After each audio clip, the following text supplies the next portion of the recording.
I literally had this conversation with somebody last week. How I feel like if you have unlimited funds and resources to do some art project or something like that, it's not going to be good. You need kind of that constraint to really get the juices in your brain going, and kind of think outside the box a little bit. So Conan O'Brien might know what he's talking about. He has something going. What you need is a good idea and not enough time. I think that that same mold. Something that's a forcing function to just do a lot of things without having the time to self-analyze. That's been odd.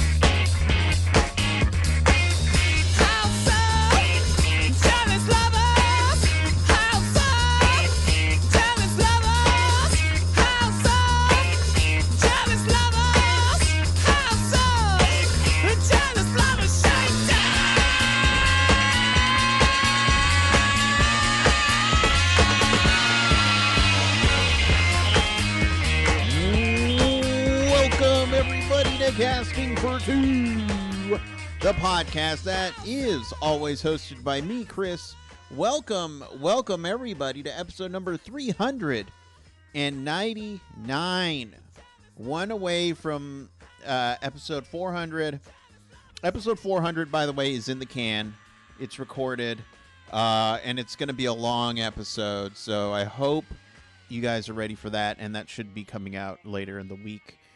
Just in time for Halloween, No spoilers, but it's a spooky conversation. Welcome, everybody. Continuing the message of the podcast, if you are not wearing a mask, then I hope you're staying indoors. Be kind and courteous to your brothers and sisters, because we all share this planet, and we all deserve the same level of respect. So if you're not wearing a mask, then stay indoors and don't be an asshole to other people. And, of course, with November rolling around, I hope everybody has voted. And if you're undecided, okay. That's all I'm going to say about that. So wear a mask, treat other people with respect, and go out and vote. The message of the podcast, as always. But I'm done talking about all that stuff. Of course, I have to chat about my guests for today. These two gentlemen are part of a trio that make up the band Gold Record, Ryan McKone and Evan Michalski. I'm sorry if I butchered your name. But it was so fun to chat with Ryan and Evan on this one, just about, the Gold Record band that they started in the midst of COVID, but also just how many people they've gotten together to work with on this one project. So, and they're both two super cool, funny guys, and I'm just done talking, and I'm going to let Evan and Ryan take it away, all right? So sit back, relax, and let's get it started.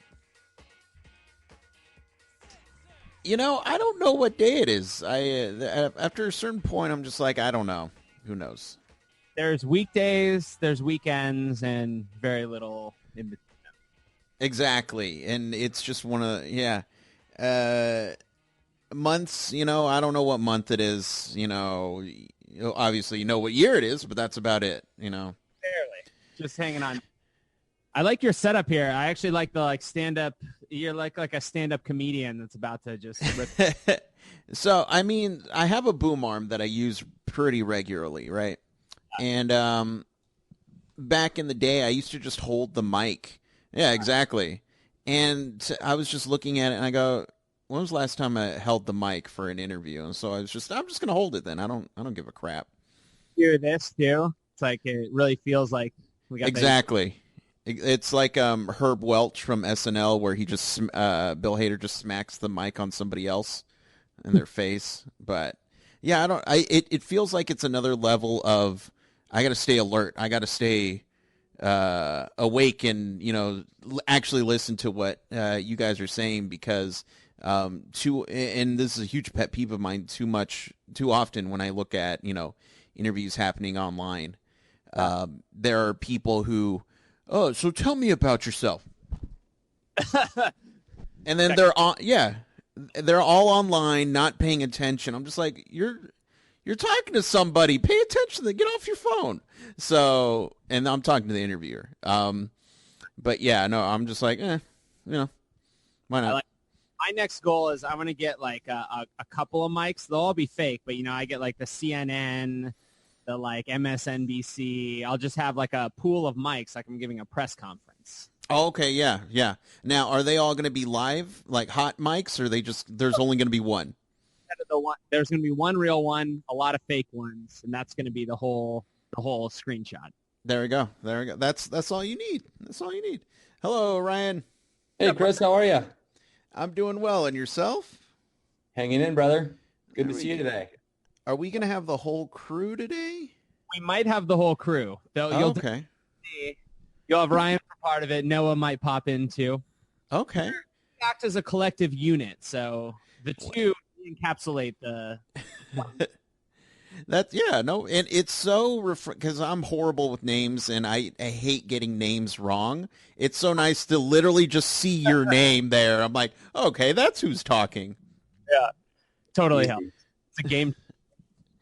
Ish, and it's so funny, because as long as this podcast has existed, I've always used Skype just because it was there. It was why not? Even though. Yeah, but now that Zoom has just taken off, I could see why it's taken off. But I was like, Zoom's been around for not as long as Skype, but easily 10 years, and it's just weird that now it's a thing. The right thing for the right time, I guess. I guess so. Do we want to wait for Noah, or should we just keep? Let me text him. I think we could just roll. He'll just pop in when he needs to pop in. Okay. And like full disclosure, we've already been going. Oh yeah. So, we just always assume there's a hot mic. Yeah. No, that's my style. Ryan, how are you doing? How's your day? What day is it? Day's good. I don't know what day it is. Just booting the little ones out of the house for school and getting after it. Excited to be with you. Where are you, Chris, in the world? In the world, I am in Texas. Awesome. What part? San Antonio. It's okay. It's okay. It's okay. I'm from Oregon though. That's why I say it's okay. I'm a West Coast, Best Coast kind of guy though. That's on me. So. Got it. But you have kids that are actually in school. Yeah, there's like a little preschool around the corner. Oh, okay. And thank God they're open. Gotcha. There you go. Yeah. A lot of hot takes from Ryan when he's recording, when you'll hear children in the background. Sometimes they'll pop in from time to time. So it's always a nice chaos element to any recording meeting. It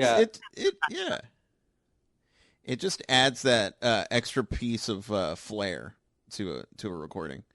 That's right. But so this is a loose show, as you can see, where we can talk about anything. But obviously that now we're in the certain situation that we're in, pandemic wise, that we're all doing this together. I like to ask, yes, this thing that's going on. I'm curious,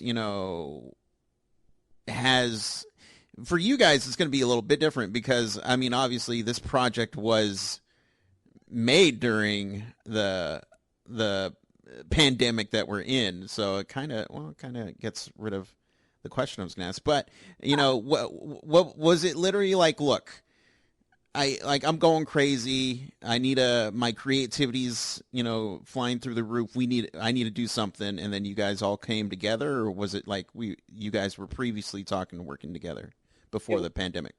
It was probably a combination of both, and I think it created the unique situation where a project like this could thrive, because we had all been playing music together. We've come together to play music at various times in our life. So Ryan and I, this is Evan talking. Ryan and I have known each other since kindergarten, maybe. And if, probably 10 different times come together and formed bands, played music, learned songs. So it's always been an activity that's brought us together in various parts of our life. So this was no exception.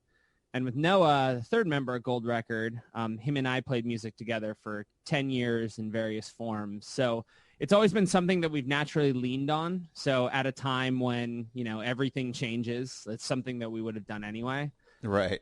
Created, Conan O'Brien has this joke about comedy, how the constraints are what makes it funny.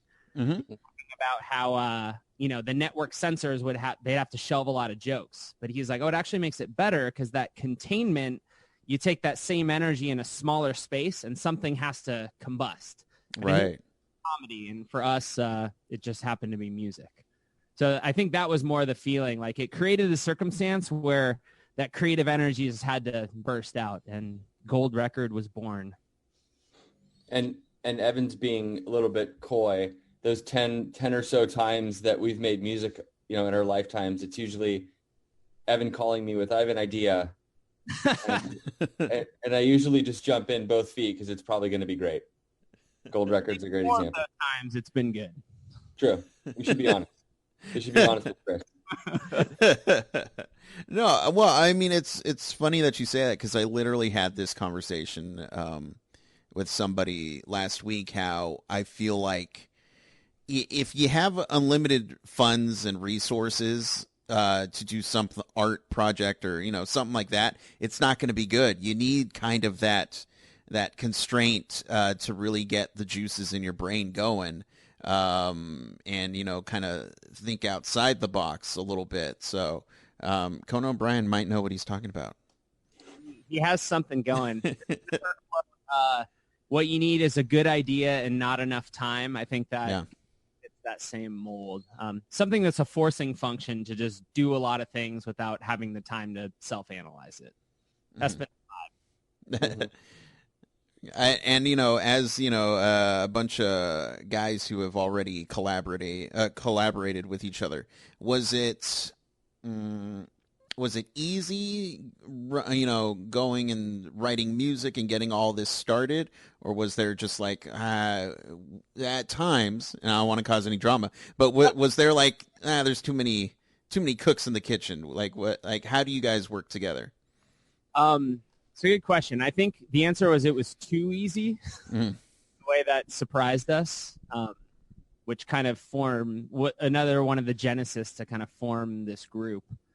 So I think the nice thing about doing a quarantine project and having no expectations and not being beholden to a sound or a genre or anything really, really starting from ground zero, is that we didn't feel the pressure to sound like ourselves. And gave us a lot of excuse to experiment and try things that like maybe in a traditional setting we would have been more hesitant. We're this type of group, so we're not going to do that. So I think our first three things we did together, one was a theme song for a podcast. Yep. This was a Leon Bridges cover that was very like somber and emotional. And then the third was a pop song. So we just gave ourselves a lot of room to see what happens, and it made it a lot easier to just throw ideas out, but not be attached to what happened to them. So, and we found out very quickly that it turns out that the other guys have even better ideas. So you'd find very quickly that an idea you'd put it out to the group would become better through the collaboration. So it made it very easy to trust the process early on. Okay. And you're saying how Gold Record was a way to kind of think outside of the box and experiment and stuff like that. Did you find that doing something and having a reaction to it and just being like, oh my gosh, like I want to do this in this project, my own project, did that open Pandora's box for you guys in other different creative projects? in our case, it made it nice because there weren't any other serious competing projects at the time. So we just had one thing to roll everything into. So again, it's like this happy little accident of timing and pandemic. Pandemic's maybe not a happy thing, but right. Very unique situation, and the timing. It felt very right idea, right time, and it made all the creativity naturally flow towards it. Yeah, and there was this sort of inertia effect. I guess I'll speak for myself.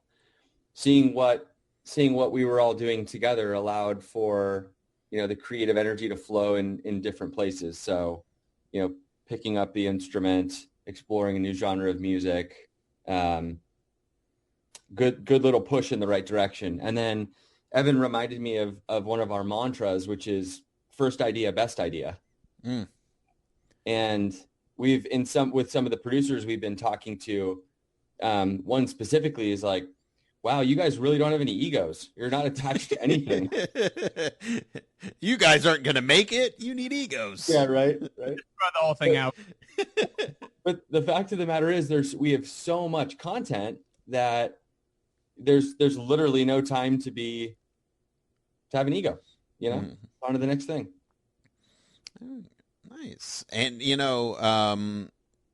I'm just kind of curious about, because you put out four volumes, like I want to say EPs, but there's like the fourth these days. Yeah. I'm just curious. Out of all the four that you put out, was there one or a couple songs off of those that it took a little bit more extra time to figure out whether it was the lyrics or the music just wasn't gelling together?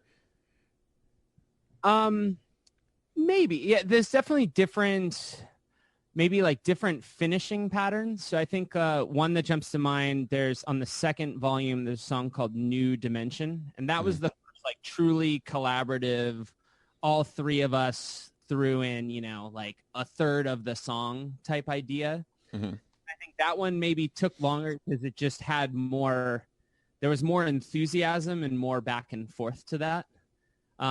So that was one maybe just internal to ourselves. And then on the third volume, a song like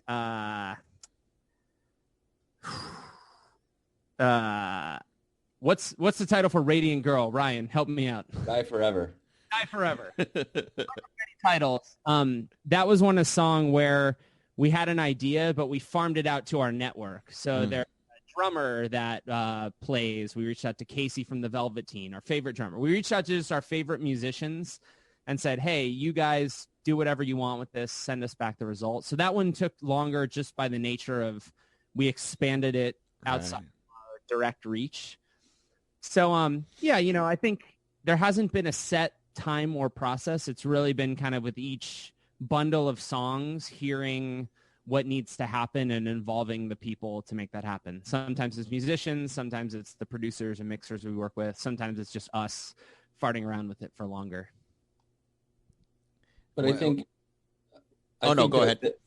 Thanks, Greg. I think the manufacturing of the song has gotten a little bit more streamlined, if that's the right word.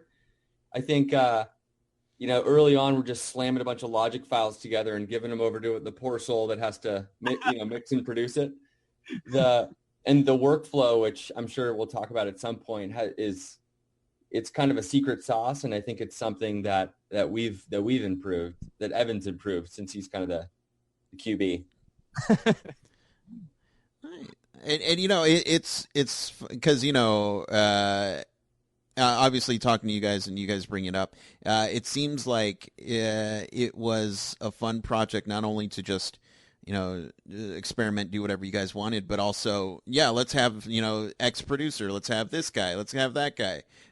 Literally just like, hey, let's have our own dream team of just revolving people who, they can, what are they doing at home? They got nothing to do. They can help us out. Exactly. And it, by and large, worked way better than we could have thought. Now, do you think this is going to spoil you for if you guys want to do another project? Probably yes. But It's just the thing. Like you talk to so many people in the music industry, and there's this thread that it's easy to forget. You have your view of someone, whether it's your favorite producer or favorite musician, that they're in this kind of inaccessible box of whatever you perceive. But then you talk to them and they're all just really nice humans that love music. There's that commonality and shared love of music, and it makes it very easy to connect to. And I think the biggest learning from just reaching out to so many different people and involving them is just actually how available people are, and how much that like, oh, I can't reach out to that person. They're at this level, is a mental construct. It's funny because, I mean, there's always this perceived like, oh, they're on Mount Olympus. I can't even go up there. I can't hike that. Hell no. And then it's just like, well, you send them an email and they're like, oh yeah, and they are just a totally regular person, and that's kind of the weird thing. I was thinking about this the other day. Listening to a band on the radio and just me sitting there thinking, that's a really great band, man. I'd love to have them on the podcast. Well, and then I continue living on with my life. And then months later, I'm just like, I'm an idiot. I need to talk to them. And I literally just sent them an email, and they're like, yeah, absolutely. I was like, that's never going to happen again. But, it's happened a couple more times. But still, it's just that thing of, yeah, we all have common interests. Why not talk about them or hang out? And plus, if it's online, I feel like that's fine. I'm just curious. Oh, we did that with Matt Bayless. That was the first time that was just like on my list of people that I want to work on a record. Like Matt Bayless has been on that since I heard the first Mastodon record. Yeah. It'd be so funny just having this predominantly metal guy do a pop record. And yeah, we reached out to him. He's like, yeah, I'm open, in 2 weeks. And we're like, oh, we got to finish these songs in 2 weeks. It became a good forcing function. So I feel like it helped the creative process in a whole bunch of ways. And obviously, a person who, does metal stuff, it must be kind of a fun thing to be like, look, I'm going to go do this little thing that I never thought I would do. Or, it's like when Dave Grohl came out with an entire metal album. It's like, well, yeah, because he was just wanting to have fun and do something different. So I totally get that. Yeah, I was going to mention it's reciprocal. So, we geek out talking to these guys, but I think there's, it's bidirectional. I think they see our energy, the excitement, the appreciation we have for each other. And I think they're like, yeah, of course I have room for a 3-song EP. I can do that. Well, do it with my eyes closed. Yeah. I'd like to work with these guys, but they got no egos. Once you get them, then I'll work with you. Yeah. No, and you said something earlier, Evan, that I'm just wondering, like, have you ever met a musician that doesn't like music? Who? Not that doesn't like music, but sometimes you'll get the people that are just, it's their job. Yeah. They're just doing their job, and they don't maybe have that inner fire they might have once had when they got into it, because now it's just, I'm just churning. I own a studio. It's just whoever comes, whatever, versus the people, especially the people that really have the ability to select their own projects. You'll see a difference in their excitement level often. Right. So you'll get different flavors of it, I'd say. Actually really excited and stoked on everything. Some people are more mellow, and it all works. Right. As far as, the whole, working because it's a job or working because it's, a passion. I hate using that word, but a passion of yours. Where do you guys fall on that line? Like, do you believe that, if you're doing, this, it's a job, or it's something that you love? We'll probably give you multiple different answers for that. I'd say it's both. Mm-hmm. Definitely it's not right now it's not the thing in my life that produces the most income, but I find these things ebb and flow, and I'm the type of person that likes to have a couple of things that they can bounce to. So it's never that there's one primary thing that's absorbing all the gravity of my attention. but having something that and multiple things that like really inspire me, that have a heart connection to, that I can just immerse myself into a couple times a week. That tends to be more my vibe. But Ryan, like, how do you think about that?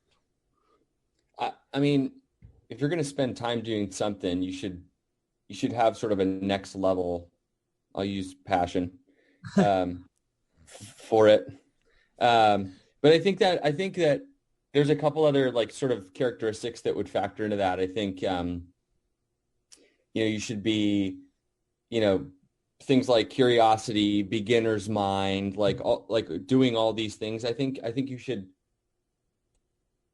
be striving for something more than just a result. And you should care about what comes from the project, the work, the effort, in a different way. If that makes sense.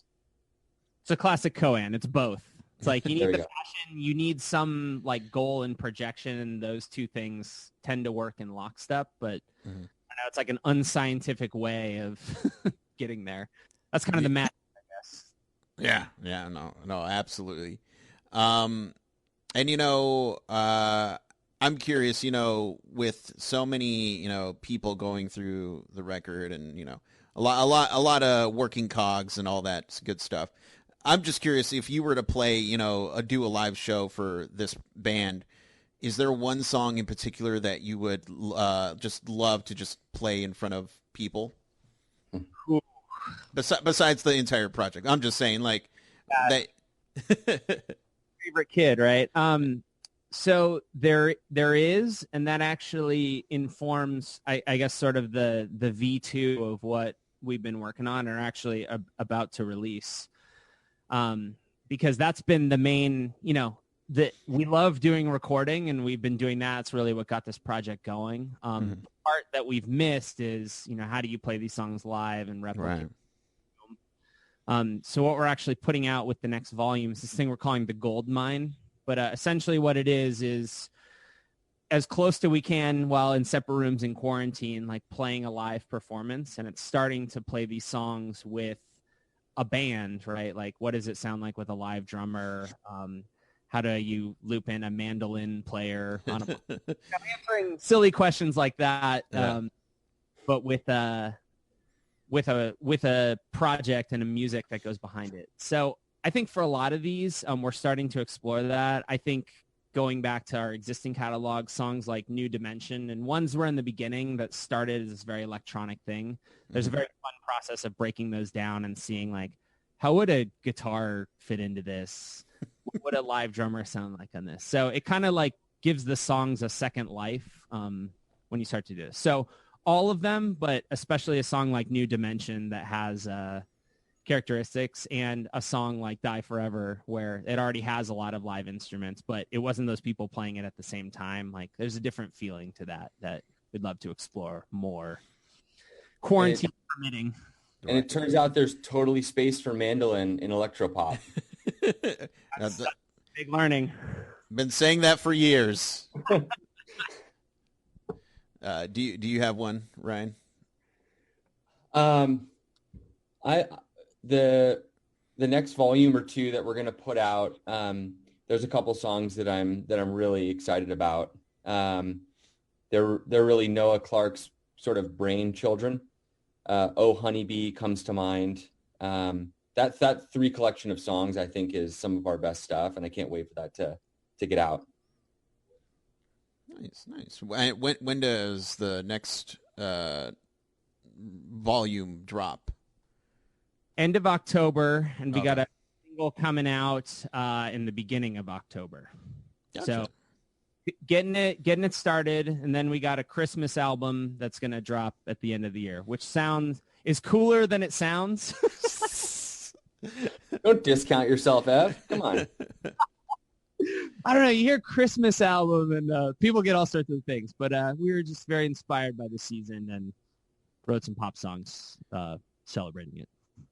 No. Look, there's nothing wrong with a good Christmas album. Like, the Killers have one of my all-time favorite Christmas songs out there, and it's totally random and just doesn't make any sense, but still, it's like I still listen to that, all year. I'm probably, once we end this call, I'm probably going to go listen to it because why not? Right now on Spotify to listen after. I will say it was pretty funny sitting around in August. It's like 92 degrees, and I get candy cane dropped in my inbox from Noah. Check this out, guys. Okay. I'm in.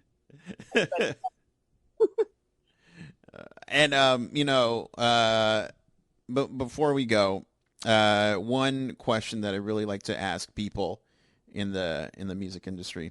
I love a good fail story, a good horror story. I'm just wondering if you guys have a gig fail and or horror story.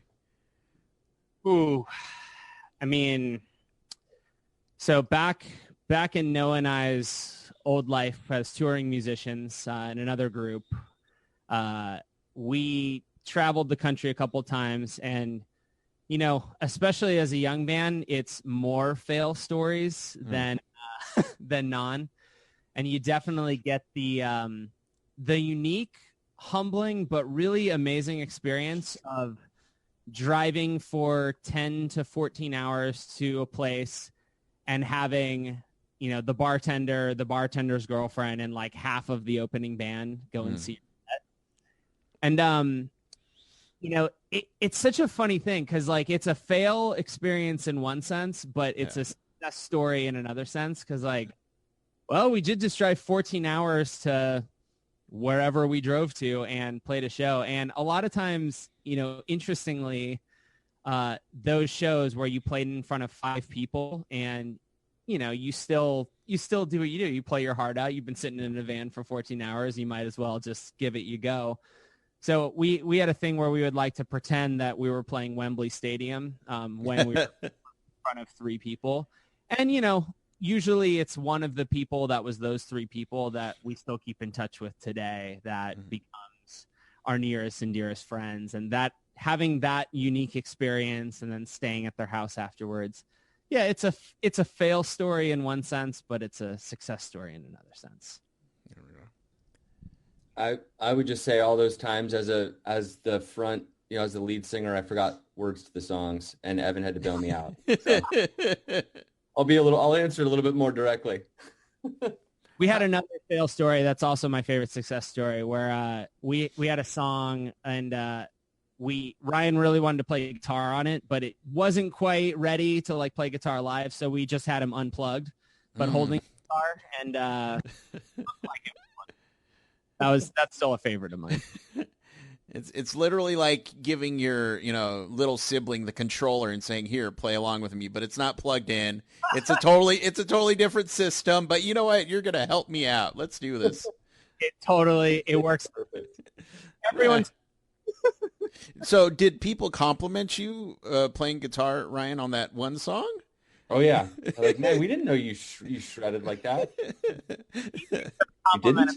It was like, dude, you sounded great on that. He's like, yep, no ego, yep, absolutely. There we go. I'm here for you.